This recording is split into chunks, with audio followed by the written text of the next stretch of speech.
what's the last 24 hours been like being reunited with Devonte, and what have you been able to accomplish just football-wise, meetings, etc.? Yeah, I mean, it was frustrating Monday night, but it really, my left flew us moment, call to hear his voice Monday night, well, it was actually Tuesday morning because it was almost 1 o'clock.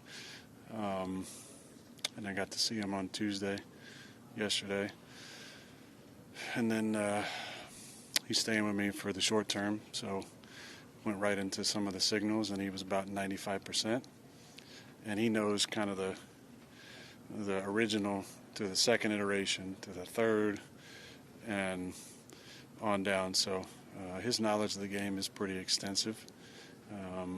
Obviously, looks like he's drinking the elixir from the fountain of youth. As I watched some of his clips, we went back and watched some old 2014 stuff when he was a rookie, and I lovingly call him Fat Tay because he was, over 220.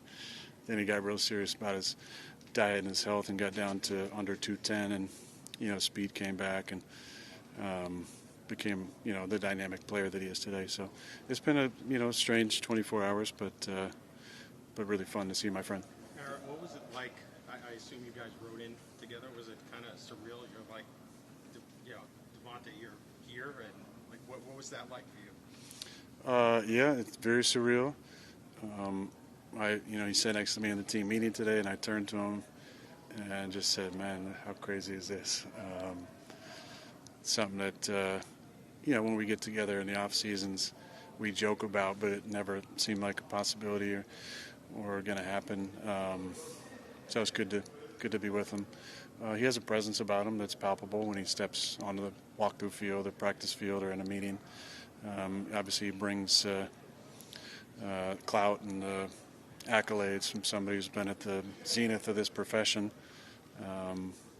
So really fun to have him. But from a friend level, like just to be able to catch up and talk to him about his kids and wife and Vegas and all the things he's been through. Because last main time that I saw him was at the Derby.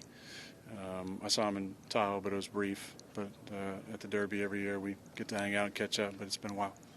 How do you think he can help solve the issues you guys have been having as an offense? Well, I mean, he can do a lot of different things. He can play all three positions, play the on-the-ball receiver, the off-the-ball receiver, the slot. Like I said, he's got a high football IQ. And now, I think it's going to help G. G's faced a lot of double teams over the course of the first 6 weeks. Now you have to kind of pick your poison, double them both. All those guys can move in and out of the slot, can play on the ball. Tay's, obviously been a monster in the red zone over the years. A lot of on-schedule and off-schedule touchdowns. But I think he can, help teach the young guys who are willing and eager to listen and learn, because he's a master of route running and releases and always working on his craft. And, he look good. Does it feel like 2 or 3 years that you guys have played together, and then you expect to just click right away because of all that time spent? I expect to be on the same page. I'm hoping that we click.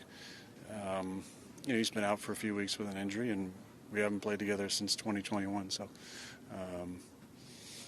but we have a lot of memories to call upon. He has an incredible recall. We were just talking, reminiscing over the 8 years we played together about certain plays. I mean, we could literally watch a highlight clip, and both of us not only know the game, but the play and the situation and the thoughts that were behind it, and maybe a conversation that happened. So that's a gift. We got years of good plays to recall in the moment. But we got to get him up to speed on the verbiage and some of the new signals and new route concepts that we run. So you're driving home at 1 o'clock in the morning. You get a call from him.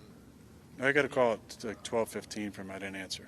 Okay. I wasn't in the mood. So was that when you found out that the trade was happening? You must have known that these talks were going on for a week or so. I knew that there was conversations, but I knew there were other teams involved. So I literally found out at close to 1 o'clock in the morning when he said he was getting on a plane, and I was just my heart dropped, and I was like, to where? And he said New York. I was like, really? Yeah, I knew there was interest, but I knew that there was a lot of other things in play, and that other teams that were interested as well. When he became available, were you hopeful that the Jets would go get him? Yeah, of course. But I knew there was going to be, a lot of other teams interested. I think it came down to where he wanted to be, and this was at the top of his list. Aaron, there's obviously a lot of really good players here now, and there's only one ball. So how do you make sure that guys don't take a back seat who are used to being the driver? Which guys are you talking about? Garrett, Reese, the guys who are used to being your number one receiver and your number 1A playmaker. So what are they worried about?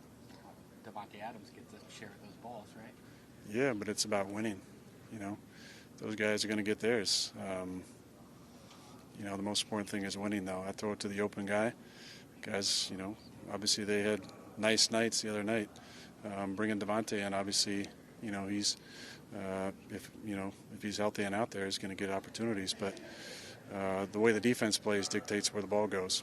And now when you put out, a Tay and a G and Allen or Mike or 82, and teams want to play too high, you got to run the ball. So I think Brees should be real happy. I think the Lions should be real happy, and I think G should be real happy. Well, you've played with good players before, Aaron, but can you ever recall playing with this much talent at one point in time, where you have this many guys you played with, whether it was Jordy, whether it was Tay? Now it seems like everybody's on the field together. Yeah, I mean, there's always been kind of this gold standard, which is this picture from Sports Illustrated from 2011. And the guys in the picture, it was Jordy Nelson, Greg Jennings, Donald Driver, James Jones, Randall Cobb was our fifth as a rookie, Jermichael Finley. That was, a pretty incredible group of skilled players, with Donald's pedigree and how many years he went over 1,000, and Greg Jennings and what he did in Green Bay, and Jordy Nelson and what he accomplished, and Randall Cobb being like a rookie and our fifth receiver, and James Jones, who had such a prolific career for us, and Jermichael, who arguably the best tight end that we had during our time. That was always kind of held up as a standard. This is, a really nice skill set as well.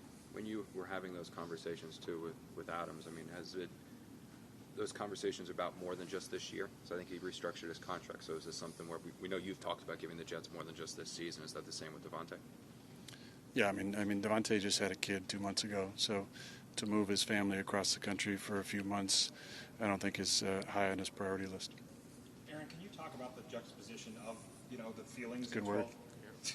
12:15 when you didn't want to answer the call, then to the 1 o'clock when, he tells you he's on the plane to New York? Yeah, it's a low, and then a little higher from there. I'm a competitor, and I want to win. There's no moral victories. There's a W and there's an L, and I was frustrated. Now I love Devonte. He's a real dear friend of mine, so that was a special call, but I was still pissed. Couple more? Did you, when he became available, did you talk to Joe Douglas about him? Did you lobby in any sense? I mean, I didn't really need to. Like, there had been conversations,